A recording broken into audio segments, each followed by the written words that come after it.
and Fruitbat. Yay! And we're here today, minus PD day, because they're somewhere on a jolly holiday.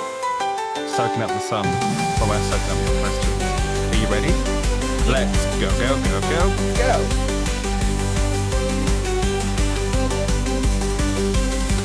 Hello, everybody. Hi.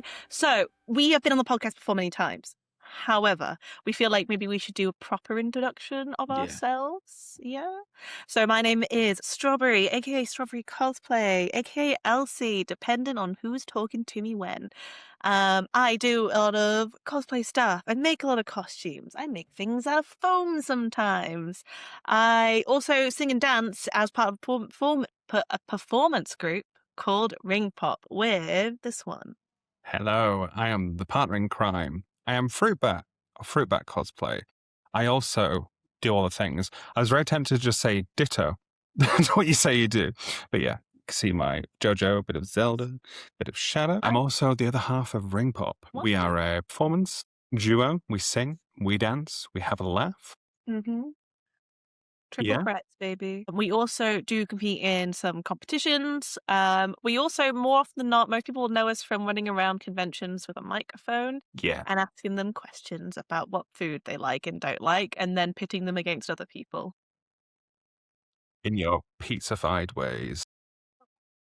Or having a panic attack while talking to Tomska, but you know. But we thought that we could start with a little bit of get to know you guys, because this is our podcast episode. We're going to be doing some silly stuff. We're going to be talking a bit about conventions, about our experiences. We've got buzzballs in the house. Well, I thought when in Rome, it is the occasion. I have my pint of Pepsi Max behind the camera. And we thought it'd be fun to do a little bit of a catchphrase challenge, which you might have seen on socials. We thought it'd be a fun way for you to get to know us a little bit, for better or for worse. Let you decide. So, to do this, I think that we're going to need to open up our apps on our phones. Okay, do you want to go first then? I'm going to chuck something over my monitor so I can't see it. Sure. Ready when you are for the first one. So, this is a phrase or a sound that was heard at a service station when we were traveling back from Manchester to Newcastle. No, it was Hull to Newcastle. And it was quite a traumatic one. Yes. I think a man was having problems. Sound of something porcelain hitting the side. Yeah. Do you want to elaborate what that is? So we stopped at a service station and we'd gone to the loo, but obviously not the same loos. And then we met back up in the car rather, and Drew was like, or Fruit rather was like, there was a guy in there who was, I assume, using the urinals, and he seemed to be having a real tough time of it, straining and struggling, and all of a sudden I just had a ding, which I'm assuming is something. I was in the stall, long journeys doing what I need to do. And I heard this guy come in and he made a whistling sound. I think what that was onomatopoeic of his fly being unzipped. And he made a grunting sound like, oh, followed by a water gushing sound. Then, oh, water. And it was like a ding. Maybe he passed a kidney stone. I don't know. Right. This is something we say when we are perhaps watching something happen or someone do something not to the best of anyone's ability, but we want to be nice. Is it lovely gowns? It is lovely gowns. Yes. Lovely gowns. Thank you, Aretha Franklin, for that one. It's in our lexicon. Lovely gowns. It's our way of trying to be nice. Yeah. Okay, your turn. You ready? There we go. So this one was something that was uttered in one of our friends' slippery garden when all three of you were about to fall on your face and injure yourself. I feel like your caregiver. Yeah, that's something that I said to you. Imagine being very drunk and stumbling down a garden path behind Drew, who then spins around and in your face goes, I feel like your caregiver at the top of And now it is something that we say when one of us is struggling. Yeah, when one of us has to play parent. Okay. This is something that a prepubescent child said one time to Fruitbat's face. Is it, hi Bowser, you porno king? It is porno king, yes. Bear in mind, this was my first convention properly cosplaying. I was cosplaying Bowser, surprisingly enough. And, when people come up to you in cosplay, you expect they might want to chat about the character, ask about your day, ask for a photo. No, I was walking down an aisle. It was MCM Manchester 2019.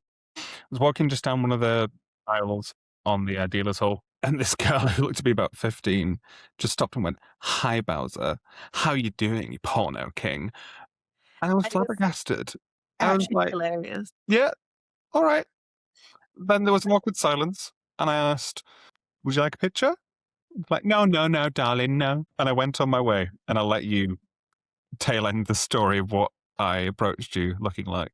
I will do a reenactment. The camera is me looking at Drew. Like an animatronic. It was uncomfortable.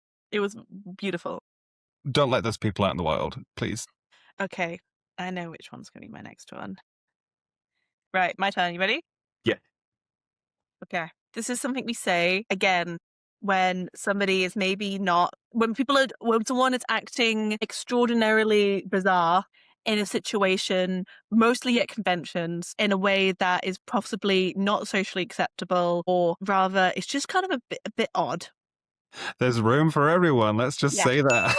I wrote a space for everybody, which I think is close enough. Yeah, that's from Gia Gunn, I believe, from Drag Race originally.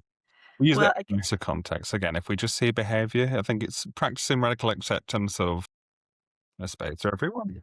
So this is a vocal stem of ours that we usually do when we're idling or nothing can come to our brain. And it's from a very famous music tour from 1991. Actually, no, it's not even like that. Yeah, less enthusiasm. It's the most sexless thing anyone's ever done. It's Madonna dancing to Express Yourself. Express Yourself. Jay will send you the clip. Please put it here so people can see and hear it. It's from the Blonde Ambition tour, and she's basically positioned over one of the male dancers who's on his back, and she thrusts, but the sound she makes is the most nonchalant moaning sound ever. The face as well, she's like, You ready? Yes. So this is a nickname for let's say, a character from a game we used to play.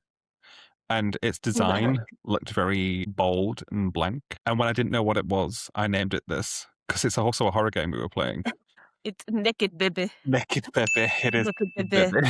I always used to play as the mechanic. Yeah, Identity V or Identity 5. I think people are like, it's Identity 5, and I say it's Identity V. It's basically Dead by Daylight, but free and cartoony. It's very fun and stressful. So you play this mechanic who has basically a little minion you can control when you're on a chair or when you're down, and it looks like a naked baby. So yeah, insert photo here. It looks like a mannequin, like a naked mannequin. Yeah, terrifying. You don't know what it is, and it's running towards you. What's that naked baby? I did some real sneaky maneuvers with that thing though. Mm-hmm. I once got added to a team that were you were really good in that game, we want you to play with us, and then I played awfully for the next hour. And they added me to their Discord, but they were all 18 or less. And then they called me mother, and I was like, no. Okay, ready? So this is from our university days when I don't know what we were doing. We're definitely putting on makeup, I believe. I think we were getting changed to go somewhere. It was probably maybe a K-pop club night or something. Was it when we did Magikarp and Gyarados? Anyway, might have been. Anyway, putting on makeup, or we'd come back from somewhere potentially as to why I've got makeup on, no clothes. And we've been listening to a lot of what band is that? Is that I'm going to say what it is. It's He's a really bad boy. He's a really bad boy. Elsie singing Really Bad Boy by Red Velvet. It was Red Velvet. That was when we wrote a musical about Red Velvet, our own original thing. That was fun. If you've not heard that song, basically, it could be considered a whistle tone. It could be considered a scream. Anyway, do your last one. Do my last one. So this was something that was shouted at a TV when we'd come home quite drunk. I think we're having pizza at the same time. And there was, I think it was chin puppets on the TV. If I can remember what they're called, we'll put a picture of them here, but I can't remember at this moment. And one of our friends shouted this, and it was very funny. He's wang-eyed! Which, very, very, very Hull accent. Yeah, it's wang-eyed. He's wang-eyed! It was very funny. Essentially, there was googly eyes on this. Is it pizza something? I actually don't remember. This was like 2019 or before. Yeah, it was a while ago. We're old. The eclipse of the clock was upon us. But yeah, he had googly eyes on his chin, and they were facing other ways. And we'd been out. We'd been out in town, hadn't we? I think. And shouted, "It's wang-eyed!" Wang-eyed! It was either that or it was the night before. Because I think Either way, caregiver I think we were drunk. I remember being drunk. was it after caregiver? Caregiver, same night maybe. Maybe. Oh, I'll remove my jumper now so I can see you again. Don't look at me. So that's just a little bit about us. I don't know if that helped to inform you about us or maybe just gave you context. Did it just scare you? Possibly.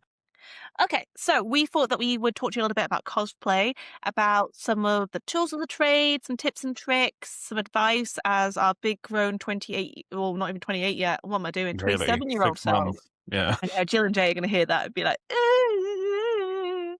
Babbies. But yeah, so I thought I would talk a little bit about some of the actual tools, whereas I think you're going to talk about more some of the products, I believe. Yeah. Yes. So something that I think is really important that really will save you a lot of time and energy is having the right kind of, if you're cutting fabric, if you're cutting paper, if you're cutting foam, all of that, having the right tool to do it.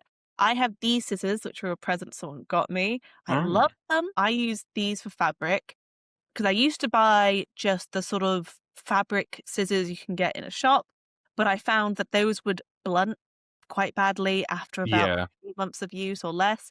These have been going strong for several years. I'm actually going to have them sharpened soon, actually. Oh, nice. Yeah.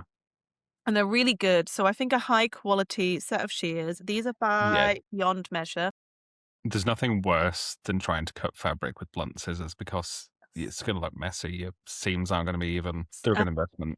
And I also think that making sure your things are sharp is also important because the same way that in a kitchen, when your knives aren't sharp, that is likely when you're going to hurt yourself because you're using too much force. Same thing applies for if you're cutting foam.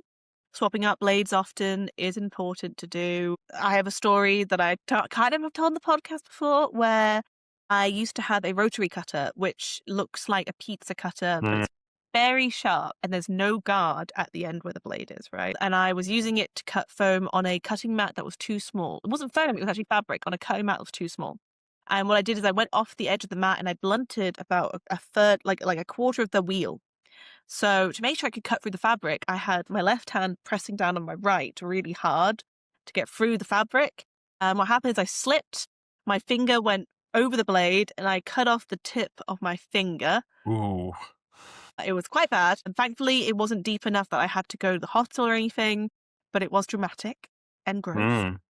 So I recommend, again, using cutting mats, which are the right size for your project, and just being realistic, to be honest. Like, in the same way that you can use glue guns for some things, maybe don't. If it's something that's going to endanger you or the products you're using, it's just not a good idea. Same with pens, dull pens can go right through your finger if you're not careful. Something as small as that. As well. Yeah, I think you can always tell when a sewing machine needle's about to go or snap because there's a sound. Yes, the puncture sound of it puncturing rather than like instead of it piercing your fabric, it's like it's punching through it, which is that you've probably snapped off the end of your needle and it's about to go flying off. Yeah.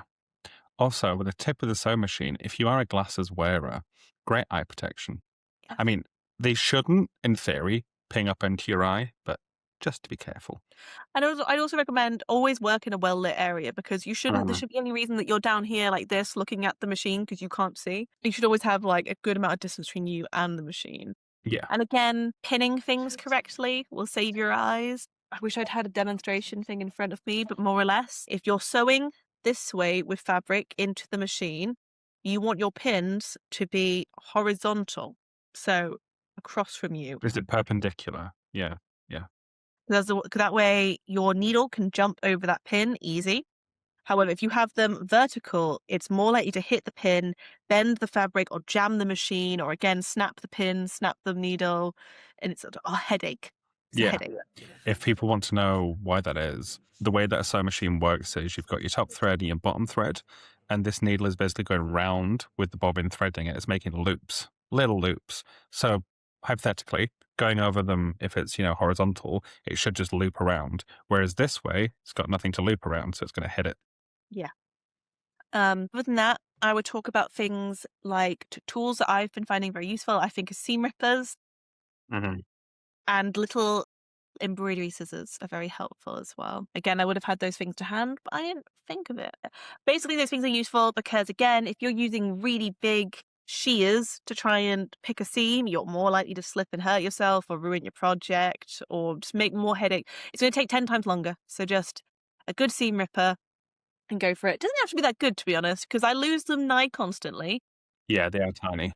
In fact, there was one next to me for me to show you, and it's gone now. I will say, though, again, I think that when you're tired, that's when accidents happen. So at least for me, I once jammed a seam ripper into that flesh between my thumb and my first finger, all the way in. Thankfully, when I pulled it out, there was no blood because it must have gone just into the skin layer. That was definitely it's 2 a.m, it's time to go to bed moment. That's another thing. Don't sew too late. We all do it because we're con crunching, but don't do it too late. You'll make mistakes. You We will, learned and that you the will hard hurt way yourself. recently. Other than that, for things like practical things, like here, I've got my wig head set up, which I believe you can see, although we cannot. It's on its wig head stand. I think these things are really helpful. They make life so much easier for styling a wig, for storing a wig. I take mine with me to conventions so that I can clip it onto a table so I can just have my wig set up. So then that way in the morning, I'm not futzing around trying to style a wig or anything.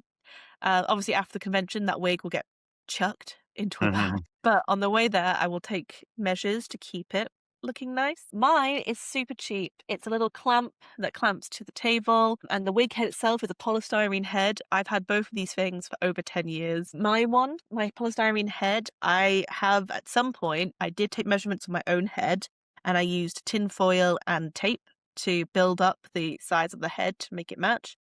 But that was a very long time ago, and I've not redone it because I honestly didn't think it mattered. Unless you've got a particularly different sized head, like you have a teeny head. I have a big head. A giant noggin. Which is why mine looks a little different. So this is my shadow wig. You probably saw me. This is Sonicon. But I've got a wig block. You can get them online. They're like that hollow, but I think it's like, is it maybe wood inside? Not wood. Polystyrene. I think it's cork or something like that. Something. You can hear it's hollow though. And that's just a bit bigger. And if you use the widest measurement of it, because I've got quite a round, big head, this sort of helps your measurements. But again, I would even say if you are using a wig head, periodically take it off and put it on your own head because you don't want to cut too much off and it's too short and then it's harder to deal with. One thing I did do for mine is I took a measurement from the nape of my neck to where my hairline is. And on my mannequin head, there is a line that says start here so that I know to pull the wig to there. And the same with like here, I know I'm familiar enough with my head to know that like I need to pull it further forward than it looks for where the ears come down and the nape of the neck. But yes, I think those things are really important. Same with tools like, obviously we for many years didn't have a lot of styling tools that people have now for wig styling. And we got by, but the thing is, once you start using these tools, suddenly you realize that life is so much better with them than without. Yeah, I would say always have a brush to smooth. Always have a brush to actually brush the fibers together like a brush. And then always have one to tease as well. They're like your big three for the wigs. Like this wide tooth comb is pretty good for brushing it together. But if you want something that's more in depth, a tangle teaser, you can't really go wrong with. One of the horsehair bristle ones, that's sort of like almost like a rat tail with a lot of boar bristles. They're great for doing all of that. You can brush with them, you can smooth with them, you can tease with them. I love is it called a Denman? Denlum? Is that right? Brush? Denman, I believe. Denman.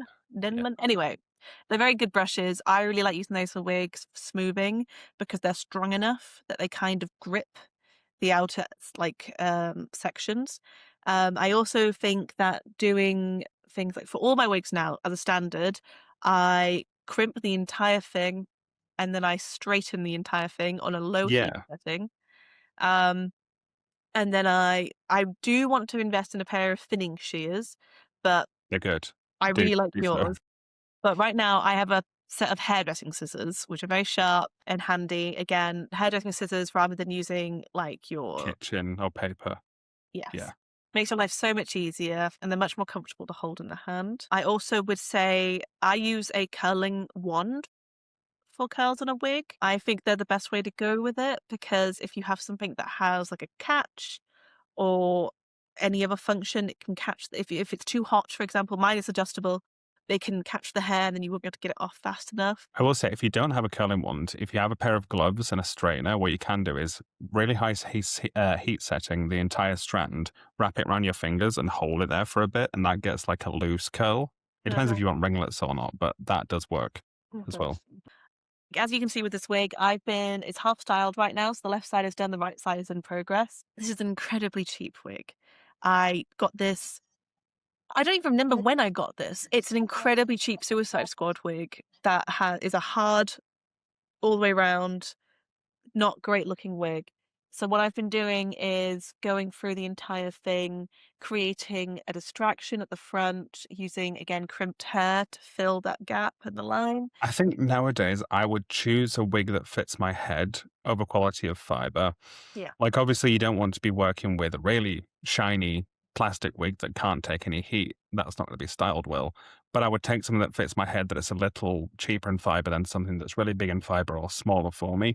Because I think with the techniques that people have knowledge about today, such as crimping, such as straightening, I usually, when I get a wig, a Whip. wig, I steam it with an iron or a steamer first. That sort of gets any product out, gets it all nice and flat so you can see the base state of the wig. Then I'll go in and crimp. You don't have to crimp the entire way. Sometimes you can if you want volume, or Yeah. if The you've got a rope. long wig as well. You don't want it to tangle. Crimping stops the wigs from tangling. But then I'll also heat style that with straighteners.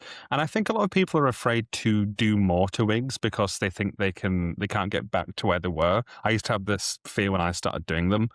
I'd have it how I wanted it to, but it wasn't quite finished. And I was like, oh, I can't do that section. You can. It's plastic, it's hair, it's moldable. So don't be afraid to just use different techniques. I would say generally for wigs, if you want it to look good, my rule of thumb is do at least three things to it. So that could be brush it, crimp it, spray it. That could be straighten it, spray it, glue it. At least three things will elevate your wig, I would say. I recently, again, I think that I found that more expensive wigs usually equate to a wider variety of color, which Hmm. is very good, but a lot of volume and hair. Yeah, a lot more wefts. Yeah. Yeah, so like when I did Jessie, for example, I knew that wig was going to be largely just down. I cut off a lot of that wig. I think I've got photos somewhere to show, but I think I took out like chunks of it to try and thin it out towards the ends to make it less heavy. At this time, I didn't have a crimper, so I was just genuinely working with what I could do with it. And again, I think that's something people need to learn of like, it's okay. You can thin a wig out. It's going to be okay. Obviously, always cut longer than you think, especially for a Hmm. fringe or for the sides or anything. But yeah, like most wigs, it's hard to mess it up. One thing you can do as well, if you have a big head, is if it's quite a thick, dense wig, they like to concentrate wefts at the very crown of where your wig would be. If you cut those wefts out, you can place them at the bottom so you have more hair to work with. Because it tends to be with my head, because I've got quite a large one, they don't pull back enough. Another tool that really helps me, I've got it on right now, so I can't show you, but it's a velour wig headband. So the way that velvet is made, the fabric called velour, which is just faux velvet, is the fibers run smoothly one way, but they're rough and don't budge the other way. So if you have the rough side going upwards, your wig can't move further back because the textiles are working against it. Mhm. That's really helpful if you've got a larger head too, because if you're dancing like we do, that means the wig's not going anywhere. Obviously, use bobby pins, make sure it's secured, but that's just another assurance that I like to have. Yeah, like in the past, I remember when I did Rapunzel wig 'cause it was heavy. To stop it moving, I used hair extension clips. Not even, are they hair extension clips? Well, they're little clips anyway that you can get that are inside of hair extensions usually. The only thing with that is that it was very tight. And yes, it did stop the wig moving entirely because I had one here, two here, one at the back. It was very tight to the scalp, and that's painful. Same Mhm, way that if you get wigs that have those like free prong clips in, or like the combs in, they pull on the hair backwards. mhm. Whereas I know from you and from other people I know who like have shorter hair, longer hair, no hair, that the velvet headbands are just so much more kind to you and they work so effectively. I mean, you can use tape too if you've got no hair. Tape around the entire head's good because that means that your bobby pins can just sit underneath it. I will say with wigs, if in doubt, just watch drag queens. Drag queens have been using wigs for, decades. That's where I learned most of my styling tips from. I'm sure a lot of other cosplayers will echo that as well. So Yeah. watch those. I agree with that. Other than that, things that I would say good tools of the trade are potentially things like undergarments. Oh yes, oh yes. We'll do your products first, and then I'll go on to what. So we've all probably seen this hairspray. This has got to be glued. See, it comes in a yellow can. Most cosplayers will have a surplus of this in their stock. It's, as it says on the can, it's like glue. It's really good for just setting things. When you're spiking a wig, you want to put it through the hair and twist it. That's after teasing, of course, to get the volume of the spike. One thing I will say is this is known what's called a dry hairspray, which means it doesn't have much moisture to it. If you use too much of it, it means the hair can get kind of sticky and it sticks together. If you want to, you can use a wet hairspray and a dry hairspray. Wet hairspray for like looser styling, so maybe like a fringe. Dry hairspray for more structural things like spikes, bumps, ponytails, etc. As I said, the 3-brush rule is really good for it. I was also going to touch on makeup, actually. Cosplay makeup is important in my eyes. I know, obviously, there's different stance on it. Some people can't use it. Some people's skins don't allow for it. But personally, when I'm in cosplay, I think it enhances that. And I also think sometimes that wigs can wash you out a bit. So even something like a tinted moisturizer will make you look just more balanced in a photo than if you use your bare skin. I mean, some people have lovely skin, flawless, lovely skin, which I'm jealous of, but I think using makeup really enhances that. And if you do want to put it on, just find a routine that works for you and don't be afraid to experiment. Like we've been, as you say, I've been cosplaying for, how many years is it now? 7 years. You've been cosplaying for about 12, is it? I don't want to think about it. Longer. And we've gone through journeys without makeup. You can look through our Instagram pages. There's, different levels, not even makeup, costuming and wigs as well. But I think in general, the general rule of thumb for cosplay is don't be afraid to experiment. Don't be afraid to get it wrong a few times. It's not wrong. It's just improvement, I would say. Yeah, and we're talking about tools right now which are ideal to have, but you don't need them. You can make it work. Use your real hair, use basic pre-styled things. You don't need to go crazy with it. You can do things which are on your and build up, you know? Yeah. And I think I've touched on this before. It depends what you want out of cosplay. If you just want to buy a costume and wear it, that's Don't be totally alive. fair, totally valid. All cosplay is valid. If you want to compete, these techniques might be a bit more helpful. If you want to, really pursue photo shoots, these tips and advice might be more helpful for that as well. Yeah, and like touching on the whole another thing that I think people sort of get lost in the weeds with is they're like, "Oh, well, my skin, it doesn't look the same way as all so polished, so lovely as all these other cosplayers." I want to point out that I'm looking at a ring light right now with another Yeah. light above me and another light behind that. If I get nice and close, wow, look at that texture. Oh, the age. Yeah, I think another point with that is social media is social media. It is Most indeed. cosplayers you say have been retouched in some way. It's Oh, part of it. definitely. I even think retouching and editing is just as much an art form in certain terms when it comes to branding, especially. So don't think that somebody looks like that all the time. They don't. We don't look like this all the time. We know we've got lighting. We've put makeup on. It's part of the trade if you want it to be. So don't be discouraged if you don't feel like you look a certain way. You're doing fine. You're doing well.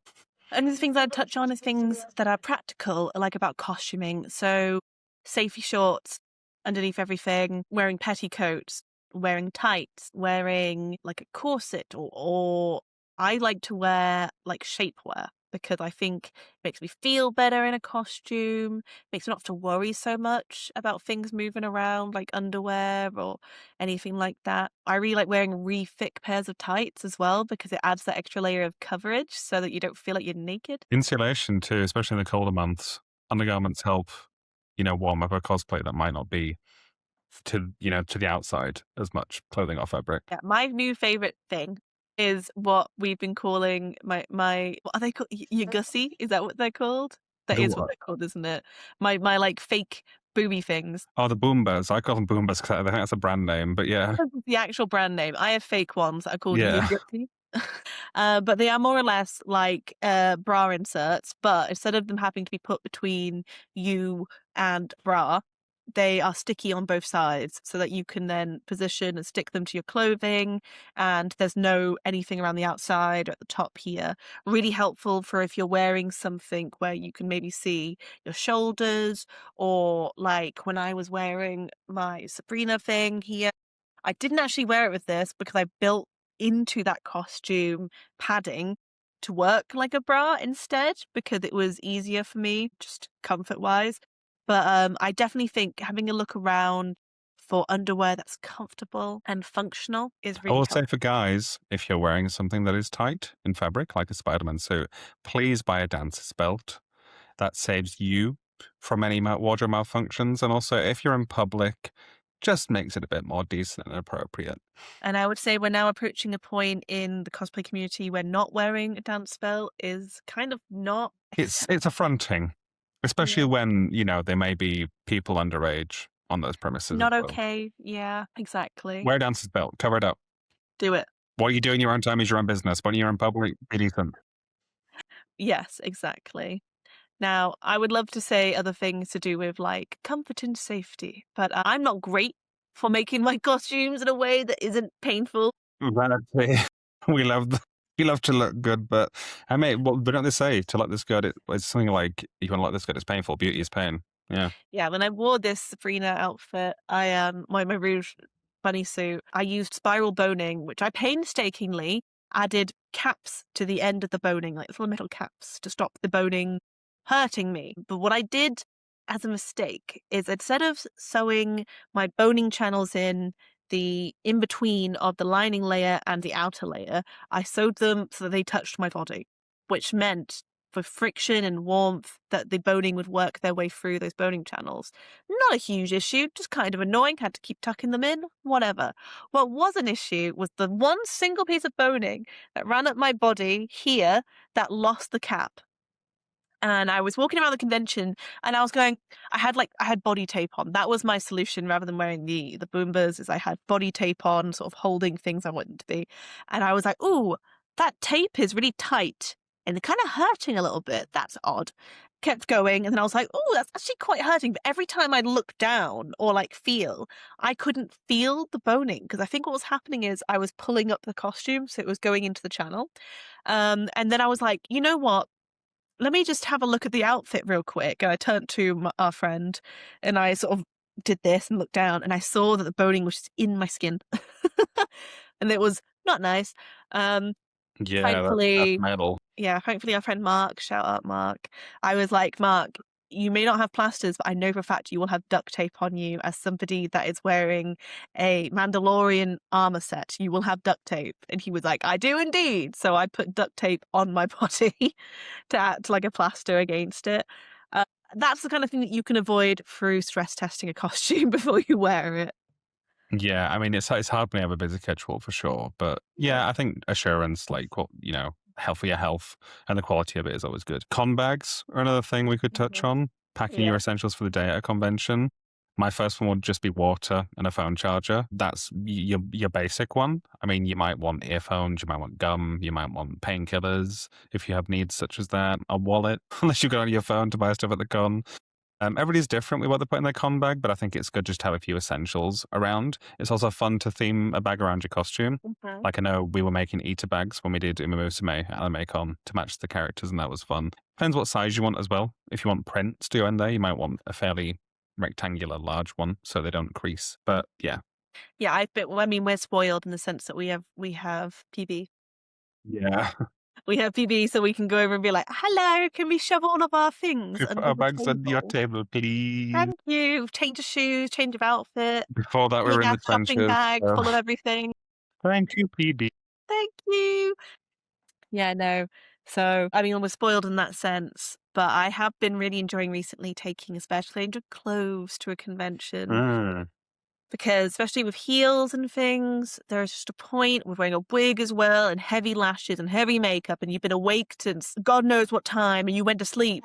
2 hours before that point and you are exhausted, there will be a point where it stops being tolerant.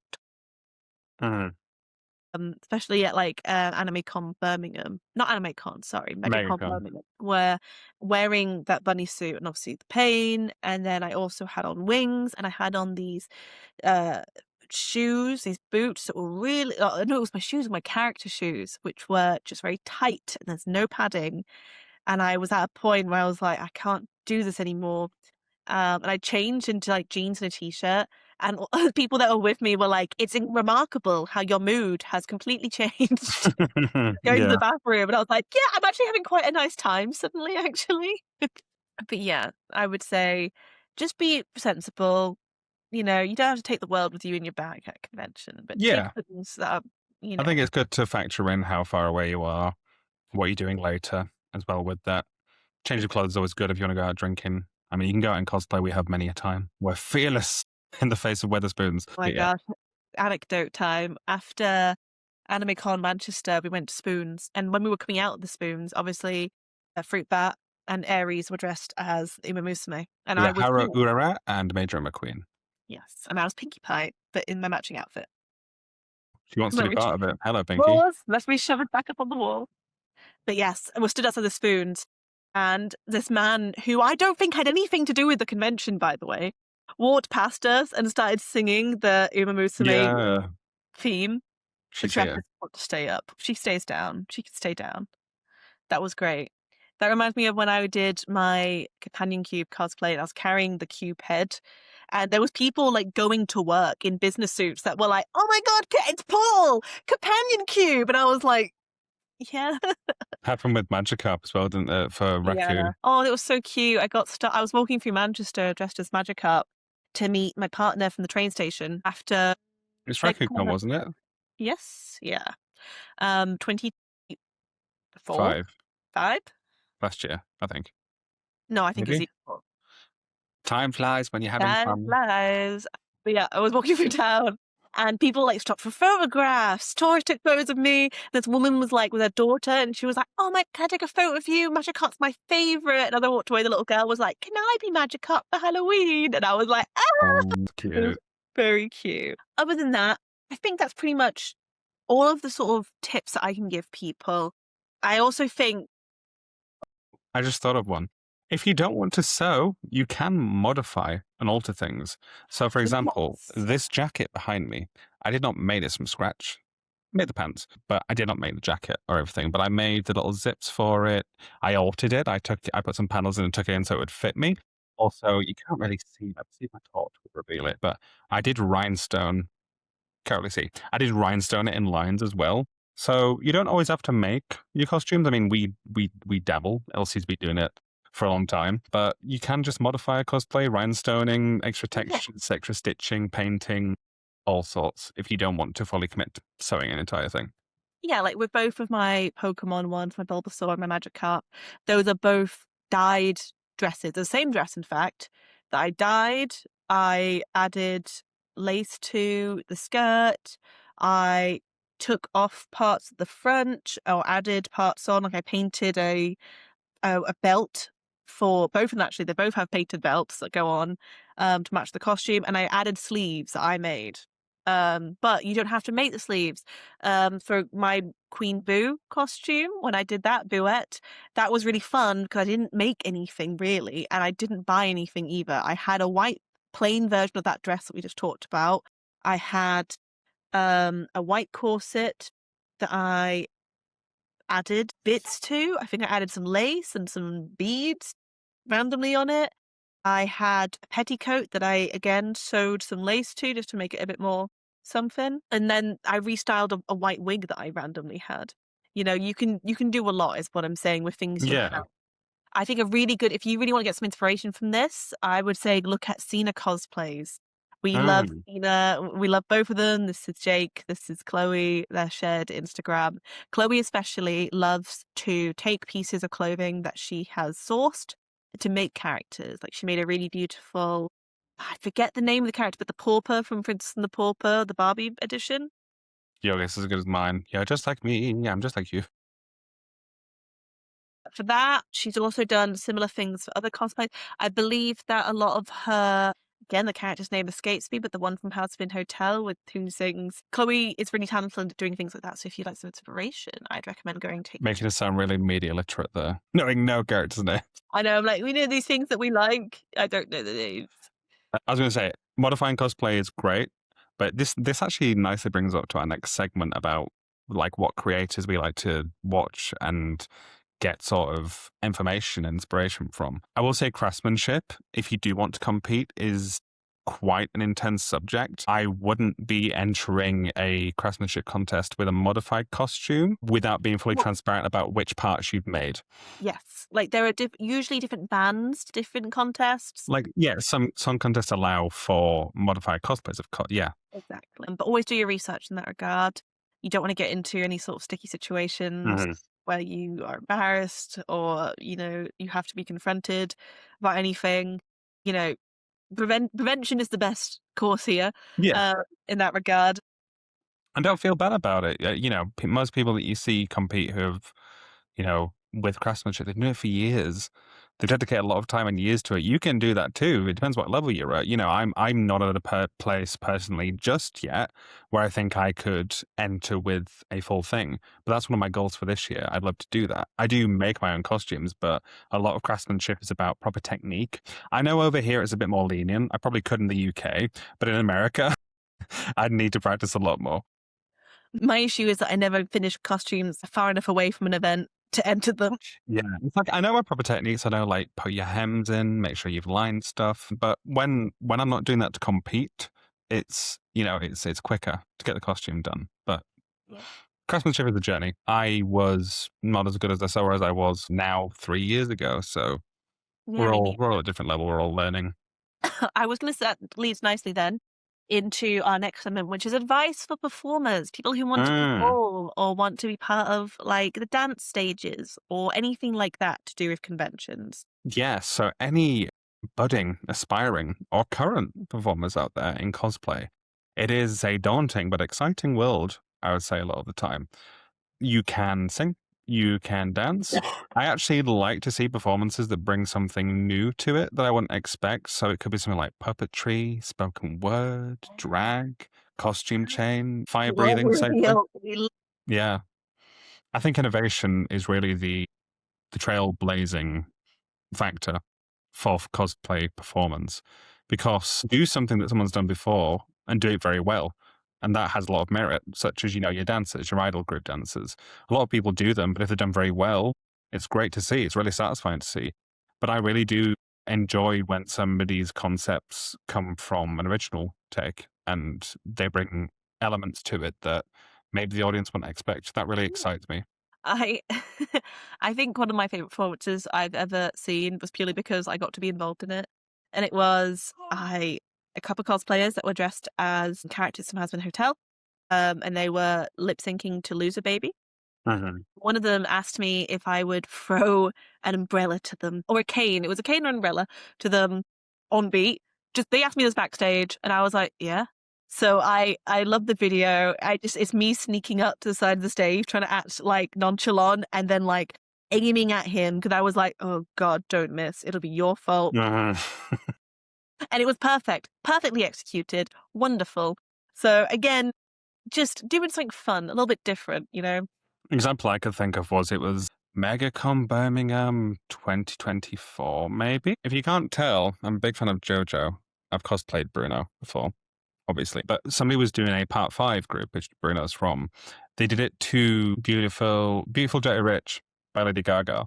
But a big thing of JoJo's is posing, which lends it really well to like voguing and different types of dance. So it was quite simple. They all walked on, they all posed. It was to Lady Gaga song. It's just really effective for the costumes and the general nature of the show. So even then, it stood out to me because it was utilizing the performance and the cosplay together nicely.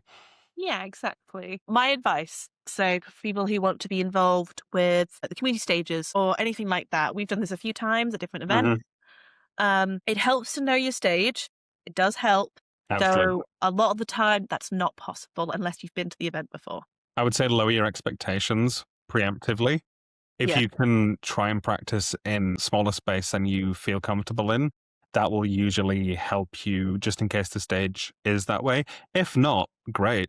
Take all the space you want. But because obviously conventions have a lot of busy things going on, they need to fit a lot of things in, I usually try and anticipate that there's not a lot of space. Yeah, exactly. Also, I would say rehearse as much as you can leading up to it.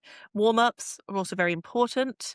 When I performed alone without Fruit on the community stage at MakeCon Birmingham, I was so in my head about, what I was going to do, what I was going to say, because normally there's another person there. You can kind of fill in gaps for each other and take cues from each other, that I completely forgot to do any type of warm-up, vocal or physical.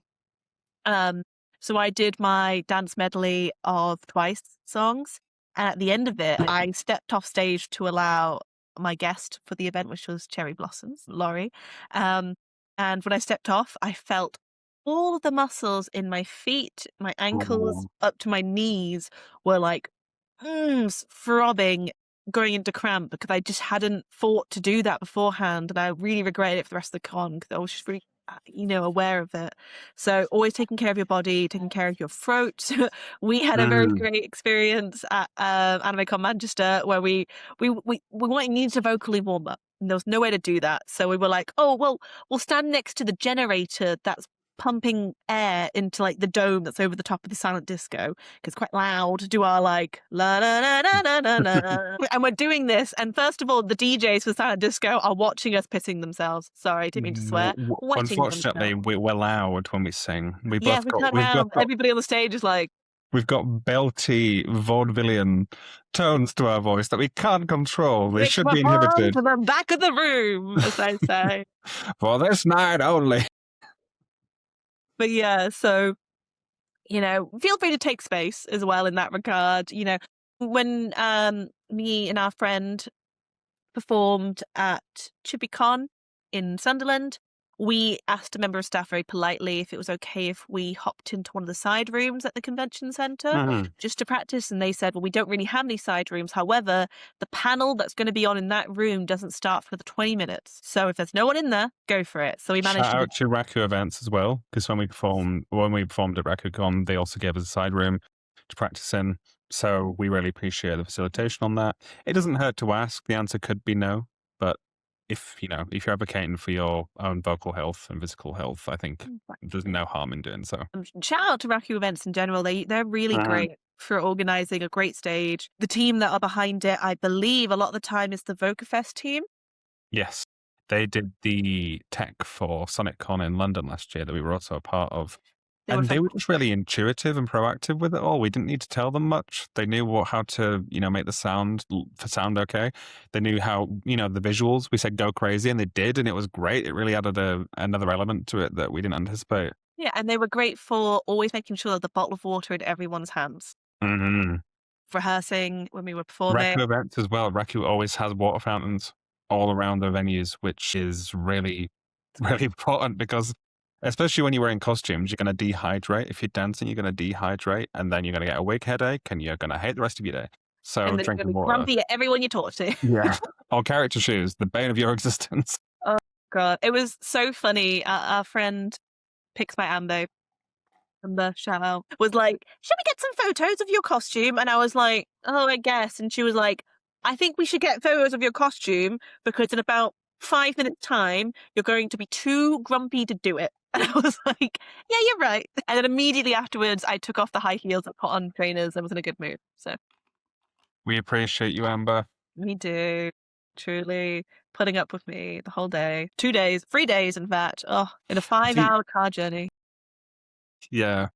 I think also when you're talking about be prepared, it's if you would see yourself, I think this brings on to like watching your performances back. If you would be satisfied seeing yourself on stage, then great, you've done the right thing. Just make sure that you're practiced and you're not going to leave yourself up to be self-critical. I think, again, I've spoken about this on the pod. We're creative people. We're performers with ambitions. We are generally our own worst critics. So just to save yourself from that mental turmoil, just watch yourself back. Make sure you're doing what you want to do. Make sure this aligns with your standards for yourself. There's been times when I've been stressing before, even before conventions, where it's like, oh, I wish I could have just spent a bit more time doing that. So it's all a learning curve, but I think that's important just for your own mental health. Because performing can be quite exposing, you're out to the public, you're showing your gifts, so to speak, and people are going to have opinions about that. So, Yeah. So at one year at RakuCon, we dressed as Vocaloids, but mine was a Raku Miku. So Hatsune Miku themed around the conventions, colors and their design, which was very distinctive. And I competed very last minute in the cosplay contest. And they asked if I wanted to do a little performance for it. And I said, "Oh, well, you have my audio tracks and my visual tracks. And because I am obviously performing, I'll do 20 seconds of The World Is Mine, sure." And I think it was because this was after we'd performed. So I think I'd retained all the lyrics until we'd performed and then it was gone. So when I got on the stage, I was like, cool, I know the words up to 20 seconds or whatever it was they told me. I can do that. We got to 20 seconds and the music didn't stop. Yeah, I remember. And I think what I did is I didn't stop singing. I think I sang the lyrics that I could remember, which was I thought you knew them all, to be fair. I think because I know the Japanese version, which I think a lot of the people did, it was fine. Sing what you I want. think I just jumped to verse and then I went back where I knew it should end.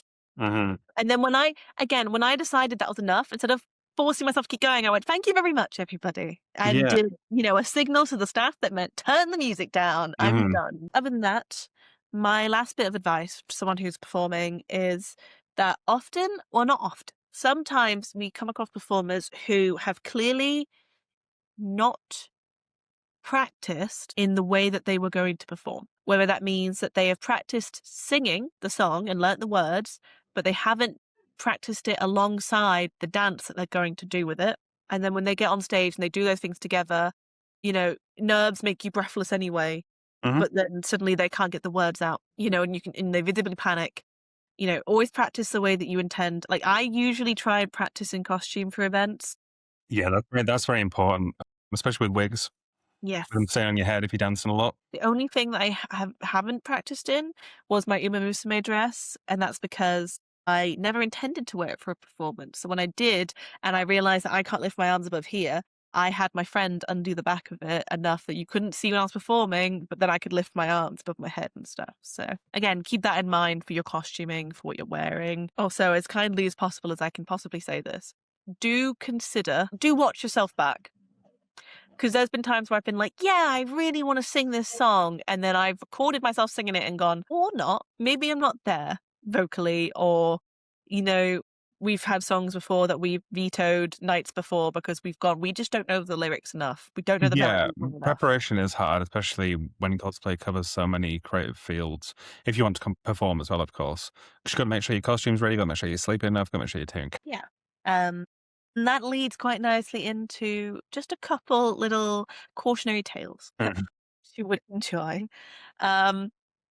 I'm trying to think of what would be a good one to segue with to do with performance or with costume, personal ones. I can think of one, but he wouldn't want us to tell it. The trousers. He wouldn't want us to tell that story. It's very funny, though. Somebody that we may or may not know, may or may not have been performing, and may or may not have had a full front to back. Actually, not even front to back, like side to side and front to back. Yeah, no fault of their own, like whatsoever. It was the garment. The garment. I had worn that garment several times before, and just the garment did not hold up. But we were saved by a member of the audience, may or may not. May or may not. It was Allegedly. a water malfunction. For context, fabric is a scourge on the thighs. Let's say. Yeah. I don't think I've had any terrible ones. I mean, other than what I've just talked about with the boning, I don't think I've had any huge cosplay outfit slips. Not notable ones anyway. Just a few of my costumes falling apart, but it's mainly been ones that I've bought, so like it's part of the risk. I was cosplaying Boot Hill from Honkai Star Rail RakuCon a few years ago, and there was a K-pop random dance, and periodically through the day there was chains attached to it, and they kept pinging off. But that's a risk of buying a cosplay, so it is what it is. When I wore my companion cube head, I could not see out of it because I finished it the morning of the day before the convention. So didn't test it, and I could not see anything at all. I could see like shadows. So I had to be led around, or I'd have to hold the door open so that I could like see out the corner of my eye while walking around. I do intend to redo that cosplay at some point and add a sort of screen on the inside so I can actually see the outside world. But again, test your costumes, people. Test them. Mhm. Yeah. You should not be doing anything major in a hotel room the night before. Minor things, I understand. Do as we say, not as we do. Like, don't do the thing. Don't do. I do think years and years and years ago, I think one of my first, if not the first, in fact, MCM Manchester back in the day. Mm. I was Pinkie Pie, my first cosplay. I dyed my hair hot pink the night before. Um, Not well because it rained. Because at this time, um, we would get there, me and my friends, for general entry, and we would queue. And it rained, and my hot pink hair dye ran all down the back. No.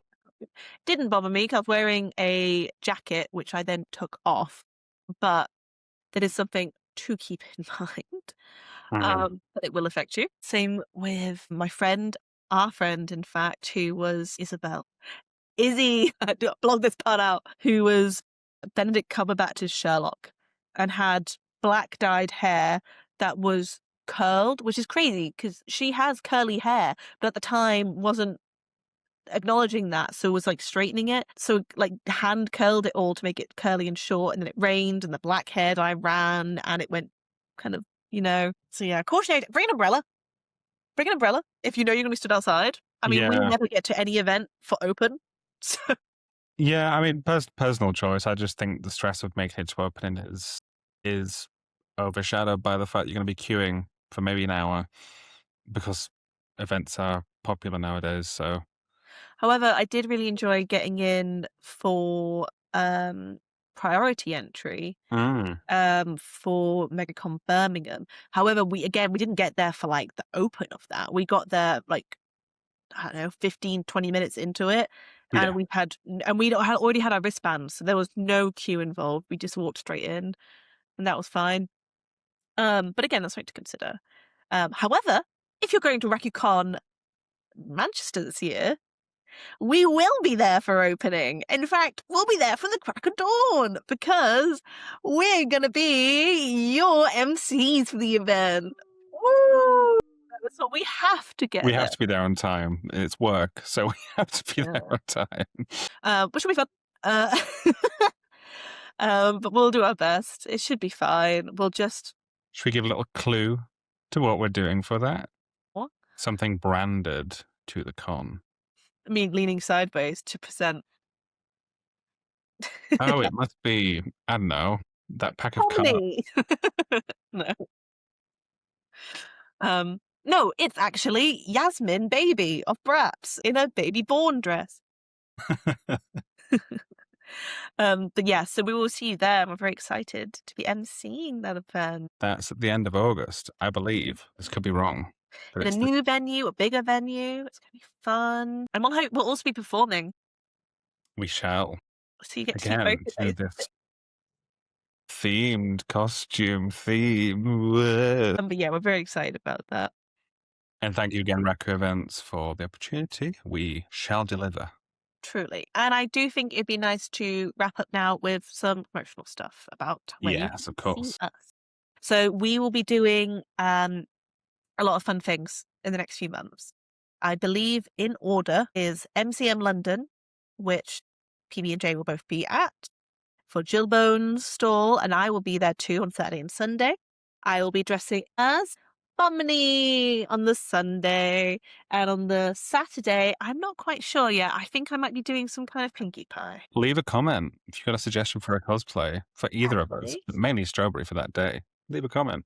Where I'll be walking around interviewing you guys again. I won't be there Friday, but that's purely just because London's too expensive for me to stay over more than one night. I'm sorry. Now, for after that, then I believe it's going to be UK Games Expo in Yes, Velour, which is the weekend after, I do believe. which I we do will declare. hopefully both be at. Hopefully might both be there, yeah. And we do have some exciting plans based around the tabletop nature of UK Games Yes. Expo. So look out for that. I'm getting some help again from some of our friends of mine. Again, the aforementioned Mark will be helping me a little bit with some of mine. I'm going to be working on a Warhammer. Hmm. And mine may be a cosplay that I have done for Halloween before, but the pictures never made it social media, so you'll have to stay tuned. Exciting. After that, I believe we are looking at It's Anime Con Birmingham, which I believe will be myself only. But I may be insisting the help of another group we've mentioned already. And the cosplay performance that I want to do for that event is in lieu with anime, music, and TV sets. That's all I will say. At the same time, on the same day, I will be in, I'll be Holton Towers for SecretCon, which is not a convention, really. It's a photography event. But I will be hosting a podcast episode with the very lovely Georgia Dyer, who we love very much. I'm very excited. Talented, very nice. So funny, too funny. It makes me annoyed. Yeah, sometimes I'm like, how did these funny things just ring off your cranium? I'm very impressed. I don't know how much of it is just the charisma of the accent. That's what I'm. No, but it's both. It's that and it's funny. The accent is very charming too. Yeah, and everything else about them. Mm-hmm. So I'll be there doing that. We'll gush off camera. After that, I believe we are then looking at Sonic Fan Fest in Cardiff. Yes, which we'll both be at, and we'll be potentially doing a little bit of a guest spot with a couple of our friends. We will be Shadow and Rouge for them, so if you've missed seeing us pumping out that content for Shadow and Rouge, which we do, we'll be reprising them in a different costume, so look out for that. Other than that, after that point, I'm just going to pull up the phone. I think it might be MegaCon Manchester, but just double check. Yes, probably MegaCon Manchester, which is going to be really fun. It's our sort of, home one. Yeah, that technically was the first one we went to together when it was MCM. So it's like, it's our home colleges. Yes, and then you will be going to Timeless. Timeless, yes. Timeless is a small convention. Well, it was small. It's grown every year. It's hosted by a middle-aged gamer guy, or Mag, as people call him. So I really enjoyed middle-aged gamer guy. Mag, yeah. He's a streamer. And that's held in Arcanes in Liverpool. It used to be held in Arcade Club Bury, but they've switched venues since. It's run by some lovely people. There's a cosplay contest there. It's set in an arcade, so you can go around and play arcade games. There's panels from people all through the gaming industry. It's really cool that there's guest appearances of people there like that. They also, last year, which I thought was nice, they had soft boxes set up at the back of the venue. So if you want nice photos with nice lighting, you can go get them. And it's only about 20 minutes from Liverpool train station. So if you are in the area in the north, go check it out. Yeah, and then after that, this is just our events, but there will be RepCon, like we say. We'll be there, and we'll see you there as your hosts. Then it's going to be Epic Comic Con in Glasgow, which I will be at and potentially Drew. Yeah, it's a new one for us. PB and J-Bear always talk about how they love Glasgow, so we'd love to get an insight into that as well. Yeah, and then I think the last convention of the year for us is going to be MegaCon Birmingham. Yes, at the end of December.